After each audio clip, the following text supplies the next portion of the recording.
Have you ever seen the fastest man in America suddenly stop running before the finish line? Not because he lost, not because someone was simply faster, but because something happened that nobody watching the race could immediately explain. Just 2 days earlier, Noah Lyles looked unstoppable. He had stormed to victory in the men's 100 meters with a blazing 9.79 seconds, reminding everyone why he was still one of the biggest stars in world sprinting. Fans believed another title was coming. The confidence was there, the speed was there, the momentum was there. Then came the men's 200-meter final at the 2026 Toyota USATF Outdoor Championships. Thousands of fans were waiting for another Noah Lyles masterclass. Instead, as the runners exploded out of the blocks, nothing looked unusual. Noah attacked the curve with his trademark aggression. Garrett Kaalund was also running brilliantly, but all eyes remained on the defending superstar. Then something changed. Noah suddenly began to slow down. Within just a few strides, he wasn't fighting for the win anymore. He looked uncomfortable. He grabbed the back of his leg, and just like that, the biggest favorite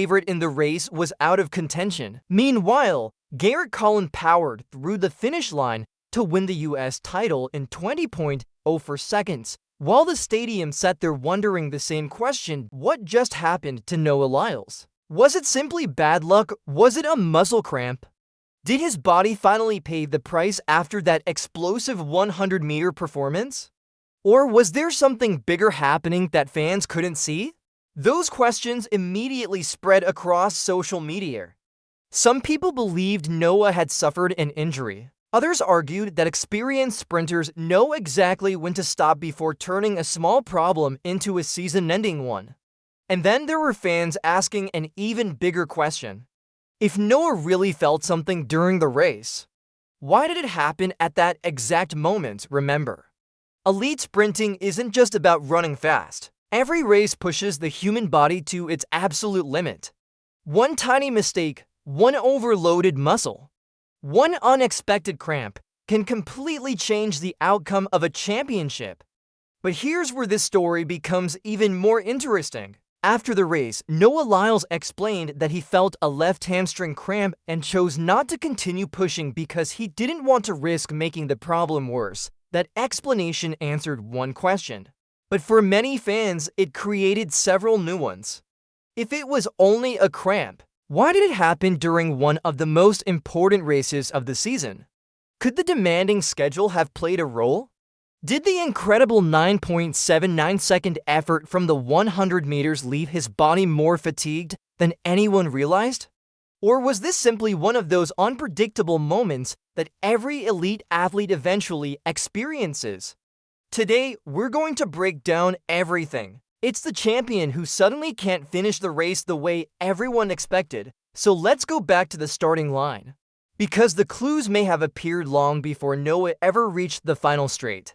Now let's rewind the race and look carefully at what actually happened. As the athletes settled into their blocks, almost every prediction pointed toward one name: Noah Lyles. After producing a world-leading 9.79 seconds in the 100 meters just 2 days earlier, his confidence was sky-high. The crowd expected another dominant performance, and even his rivals knew that if Noah came off the curve in front, the race would probably be over. The gun fired, everyone exploded out of the blocks. The opening meters looked exactly how a championship final should.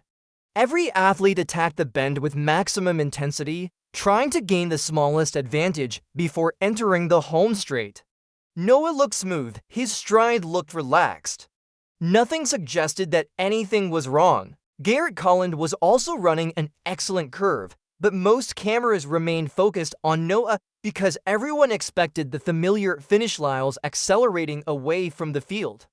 But everything changed in just a few seconds. Instead of increasing his speed as he usually does, Noah suddenly looked uncomfortable. His rhythm broke, his posture changed. Within moments, he reached toward the back of his left leg. That single movement immediately caught everyone's attention. Elite sprinters don't slow down in a championship final unless something is seriously wrong. Commentators noticed it, fans noticed it. Even the other athletes seemed surprised. And while Noah was slowing, Garrett Kaalund kept doing exactly what every sprinter dreams of in a championship final. He stayed composed, he maintained his form.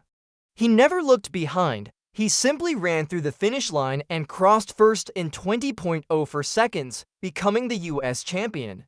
For Garrett, it was the biggest victory of his career. Why? Because sports fans naturally search for explanations when something unexpected happens. Almost immediately, social media exploded with different theories. Some people believed Noah had torn his hamstring. Others thought it was only a muscle cramp. A few even wondered whether the demanding championship schedule had finally caught up with him. So what did Noah himself say? Shortly after the race, Noah explained that he felt a cramp in his left hamstring. According to him, the decision to slow down wasn't about giving up. It was about avoiding something much worse. For elite athletes, there's an unwritten rule. Sometimes losing one race is better than losing an entire season. If a muscle tightens unexpectedly, forcing it to full speed can turn a minor problem into a serious injury. Many professional sprinters choose to stop rather than risk months of recovery. Does that mean this was definitely the right decision? That's where opinions begin to differ. Some fans completely agree with Noah. They believe protecting his body was the smartest choice. Others still have questions. Could the explosive 9.79-second performance in the 100 meters have placed too much stress on his muscles? Did the short recovery time between races leave him vulnerable? Or was this simply one of those unpredictable moments that every elite sprinter eventually experiences? The truth. Without medical reports or additional evidence, nobody outside Noah's team can answer those questions with certainty. And that's important in today's world. It's easy to turn theories into headlines. But good analysis means separating facts from assumptions. The confirmed facts are simple. Noah slowed during the race. He reached for his left hamstring. Garrett Kaalund won the US title. And Noah later said it was a cramp that made him stop to avoid greater damage. Everything beyond that remains discussion, not confirmation. But maybe that's exactly why this race has become one of the most talked about moments of the championships. Not because of who crossed the finish line first, but because one unexpected moment changed the entire story of the race. Garrett Kaalund deserves enormous credit. He still had to execute a near-perfect race. He stayed focused, he handled the pressure, and he earned his national title. At the same time, Noah Lyles reminded everyone that even the fastest athletes in the world are still human. One small problem, one unexpected muscle reaction, one split-second decision, and an entire championship can look completely different. Now it's your turn. Do you believe Noah made the correct decision by protecting himself? Do you think it was only a hamstring cramp? Or do you believe there was another factor behind what happened in that 200-meter final? Share your thoughts in the comments. I genuinely love to know what you think, because this race may be over, but the debate surrounding Noah Lyles' shocking pull-up is far from finished.